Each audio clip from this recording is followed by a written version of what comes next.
Como restaurar o equilíbrio do dosha vata?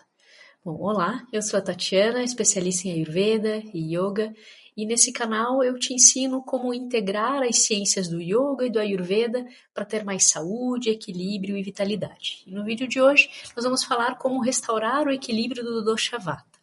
No Ayurveda, o vata é o princípio biológico responsável por todo o movimento no organismo. Então, ele é formado pela predominância dos elementos akasha, que é o espaço, e vayu, que é o ar, sendo considerado o dosha mais sutil e, ao mesmo tempo, aquele que governa todos os demais. Tudo o que se movimenta pelo corpo depende de vata, seja a respiração, os impulsos nervosos, a circulação, os movimentos musculares, a fala, a criatividade, o pensamento e até mesmo o fluxo das emoções. E por possuir as qualidades que são as gunas de leve, seco, frio, móvel, sutil e áspero, as pessoas cuja constituição é predominantemente vata costumam apresentar um corpo mais delgado, mais longilíneo, articulações mais proeminentes, uma pele seca, as mãos e os pés frios e dificuldade em ganhar peso. Então, geralmente possuem um metabolismo variável, uma digestão também irregular e o apetite que oscila ali ao longo do dia. E no aspecto mental e emocional, o vata ele está associado à criatividade, à imaginação, ao entusiasmo, à rapidez de raciocínio e a essa facilidade de aprender as coisas novas. Então são pessoas muito curiosas, muito adaptáveis, criativas, que frequentemente têm muitas ideias ao mesmo tempo. Mas, entretanto, também podem esquecer rapidamente aquilo que aprendem. Então, justamente porque a sua mente está em constante movimento. Quando equilibrado, o vata ele proporciona entusiasmo, leveza, flexibilidade, espontaneidade, uma boa comunicação, sensibilidade, criatividade e capacidade de adaptação. Porém, por ser o dosha mais instável, ele também é o primeiro a entrar em desequilíbrio. Então, segundo a Ayurveda, o semelhante ele aumenta o semelhante. Então, assim, tudo aquilo que possui as mesmas qualidades do vata tende a agravá-lo. O excesso de movimento, as viagens frequentes, uma rotina irregular, uma alimentação que seja fria e seca, jejuns prolongados, excesso de estímulos sensoriais, noites mal dormidas, o excesso de trabalho, de preocupações constantes e até mesmo o uso excessivo de aparelhos eletrônicos. Então, quando o vata ele se desequilibra, começam a surgir sinais físicos como ressecamento da pele, das mucosas, uma prisão de ventre, gases, distensão abdominal, dores articulares, tensão muscular, perda de peso, insônia, fadiga, tremores e circulação periférica reduzida.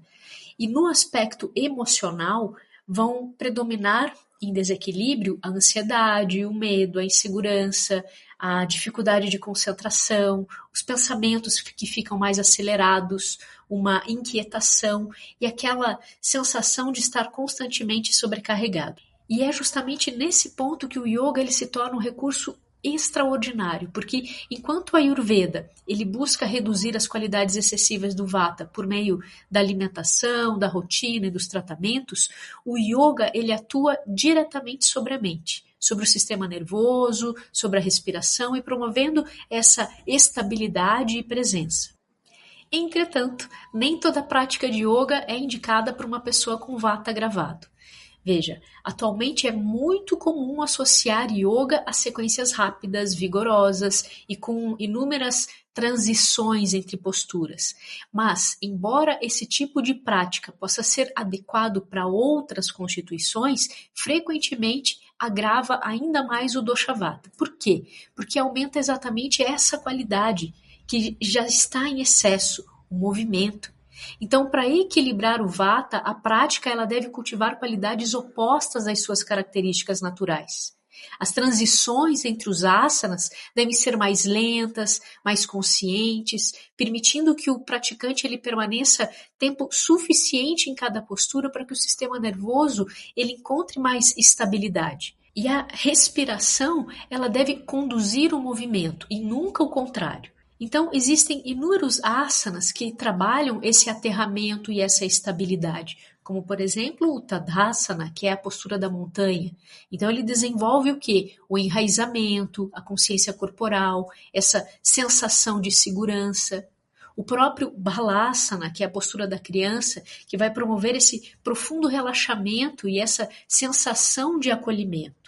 Ou mesmo o Vrikshasana, que é a postura da árvore, que estimula o quê? O equilíbrio, a concentração, aquele estado de presença. Da mesma forma, a escolha do pranayama deve respeitar muito as necessidades desse dosha, porque como o vata ele já apresenta excesso de movimento, a respiração ela deve ser lenta, profunda e regular. Mas além das técnicas, talvez o maior ensinamento do yoga para vata seja desenvolver a regularidade. Então, mais importante do que realizar posturas intensas ocasionalmente é cultivar a prática diária, ainda que breve, mas realizada sempre em horários semelhantes. Ou seja, a repetição cria estabilidade, e a estabilidade é exatamente aquilo que o Vata necessita. Então, quando o Yoga e o Ayurveda eles caminham juntos, nós percebemos que não existe uma prática ideal para todos, existe a prática adequada para aquele momento e para aquela constituição. Uma sequência que é benéfica para uma pessoa pode desequilibrar a outra, e essa compreensão da individualidade é um dos maiores legados do Ayurveda. É um dos motivos pelos quais essas duas ciências sempre caminharam lado a lado. Então, compreender a natureza de Vata e adaptar constantemente a prática de Yoga, nós deixamos de buscar apenas um desempenho físico e nós passamos a utilizar o Yoga como ele foi originalmente concebido. Um caminho para restaurar o equilíbrio do corpo, da mente e da alma. Até breve.